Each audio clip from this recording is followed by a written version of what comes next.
તો hello guys, welcome my YouTube channel. હું છું આપણો બલ્લુ બોડીગાર્ડ અને આજે સરસ મજાનું સંધ્યા સમય છે અને બાજુમાં શ્રી શંભુ ભોળાનાથ મહાદેવનું મંદિર અને ઉનાળો એટલે એપ્રિલ મહિનો અને બાળકોને કહેવાય ને કે સરસ મજાનો આનંદ.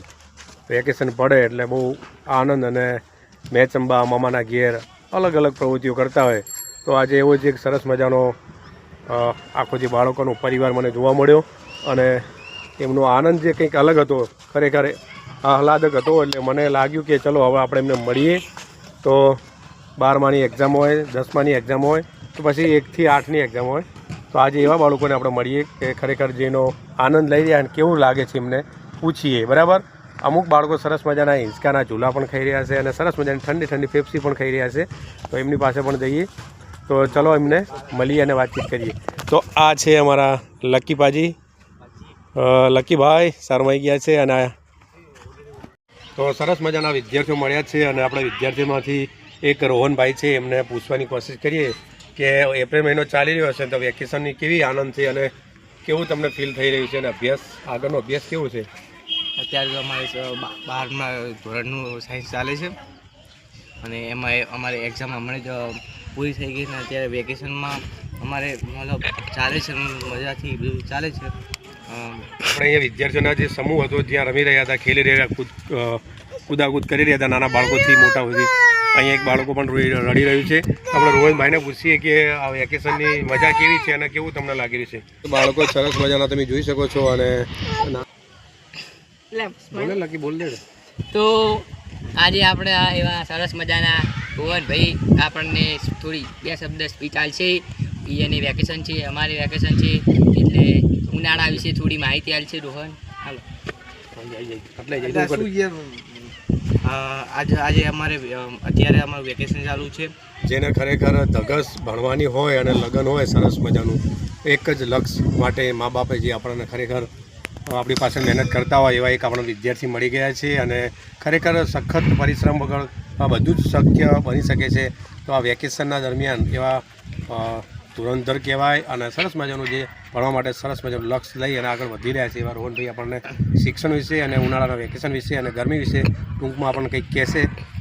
જેમ કે આપણા સાહેબ શ્રી આપણને જણાવ્યું કે બધા વિદ્યાર્થીઓને વેકેશન ચાલી રહ્યું છે અને એમના અભ્યાસ વિશે હું થોડું બધા વિદ્યાર્થીઓને જણાવવા માગું છું કે અત્યારે આપણે ઉનાળુ વેકેશન ચાલી રહ્યું છે. બપોરે વધારે ગરમી અને લૂ હોવાથી બધા વિદ્યાર્થીઓએ વેકેશનના ઉત્સાહથી બહુ બહાર નીકળવું નહીં, જેથી આપણને તાવ આવી શકે છે, ગરમી ચડી શકે છે. આથી તેમને શું કે ગરમીથી થોડું બચી રહેવું, થોડું સુરક્ષિત રહેવું જોઈએ. ઘરની બહાર બહુ ઓછું રહેવું, દિવસમાં 2-3 કલાક રમીને પાછું પોતાના ઘરે જઈને આગળના અભ્યાસ વિશે થોડું વિચારવું જોઈએ. આપણા વાતાવરણમાં રહેલા પક્ષીઓ તથા પ્રાણીઓ માટે ઉનાળા વેકેશનમાં ગરમીથી બચવા માટે એના માટે કંઈક સદુપયોગ કરવો, મતલબ ઉપયોગ થાય એવું કંઈક કામ કરવું પડે. પક્ષીઓ માટે પાણીની પરબ એમને ચબૂતરા બનાવવા જોઈએ. આજુબાજુમાં ફરતા ગાયો, ભેંસો તથા વગેરે જેવા પ્રાણીઓ માટે ખાવાની વ્યવસ્થા તથા પાણી પીવાની વ્યવસ્થા કરવી જોઈએ.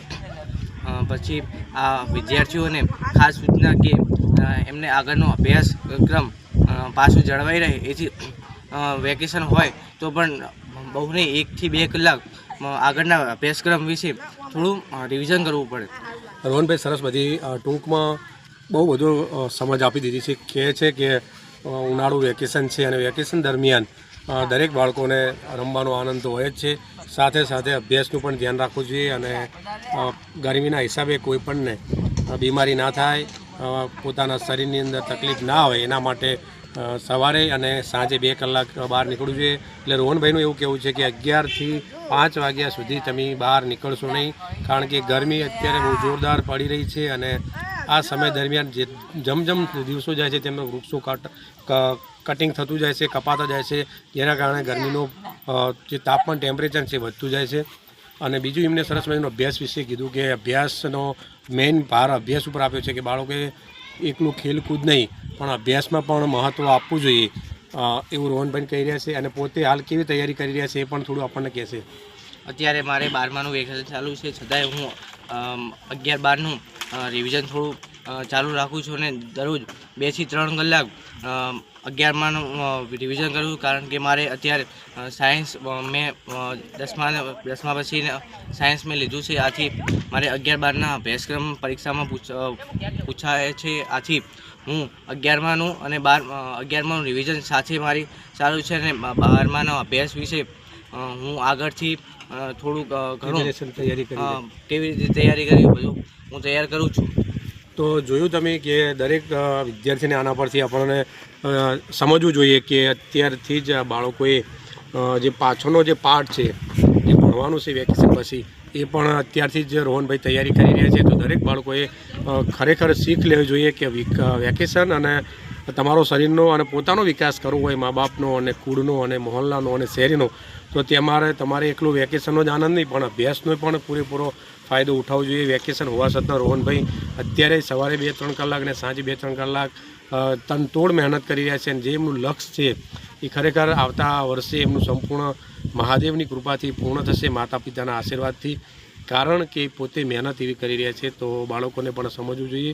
અને બીજી વસ્તુ કે ખરેખર આ વૃક્ષો પણ વાવવા જોઈએ અને બાળકોએ ખરેખર આનું અનુકરણ કરી રોહનભાઈનું અને આગળ વધવું જોઈએ. તો મિત્રો, જય માતાજી. અહીંયા તમે જોઈ શકો છો સરસ મજાના જે બાળકો છે હજુ પણ રાતના 8 વાગ્યા છે અને પોતે પણ હજુ રમી રહ્યા છે. કારણ કે વેકેશન હોય એટલે બાળકોને આનંદ કંઈક અલગ જ હોય છે.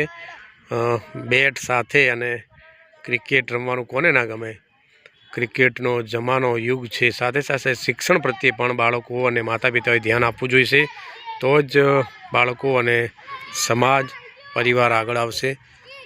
વેકેશનનો સંપૂર્ણ આનંદ લઈ અને ફરીવાર પછી વેકેશન પૂરું થશે એટલે આ બાળકો પોતે પોતાની જે મહેનત છે તેમાં લાગી જશે. નાના બાળકો છે, 4-5મા ધોરણમાં કદાચ ભણતા હશે. તો મિત્રો, તમે જોયું કે અત્યારે સરસ મજાનો જે અભ્યાસક્રમ પૂર્ણ કરીને બાળકો જે આનંદ લઈ રહ્યા હતા આપણે એ જો પણ જોયું. અને આનંદ તો લેવો જ જોઈએ કારણ કે એકલું ભણવું પણ જરૂરી નથી. સાથે સાથે એનો જે વેકેશનનો જે આનંદ છે, બાળકો મામાના ઘરે જતા હોય, ફઈના ઘેર જતા હોય, માસી કે પોતાના કાકાના ઘેર પોતાના વતનમાં જતા હોય એનો આનંદ પૂરેપૂરો લેવો જોઈએ. કારણ કે વેકેશન આનંદ માટેનું જ હોય છે. પણ સાથે સાથે મેઇન ભાર છે પોતાના અભ્યાસક્રમ અને પોતાના લક્ષ્યને ભૂલવું ના જોઈએ. તો મિત્રો, આ વિડીયો તમને ગમ્યો હોય તો લાઇક, શેર, સબસ્ક્રાઈબ અને બેલ આઇકન બટન દબાવવાનું બિલકુલ ના ભૂલતા. મળીએ છીએ કાલે નવા બ્લોગમાં. બધાને આવજો. શુભરાત્રિ.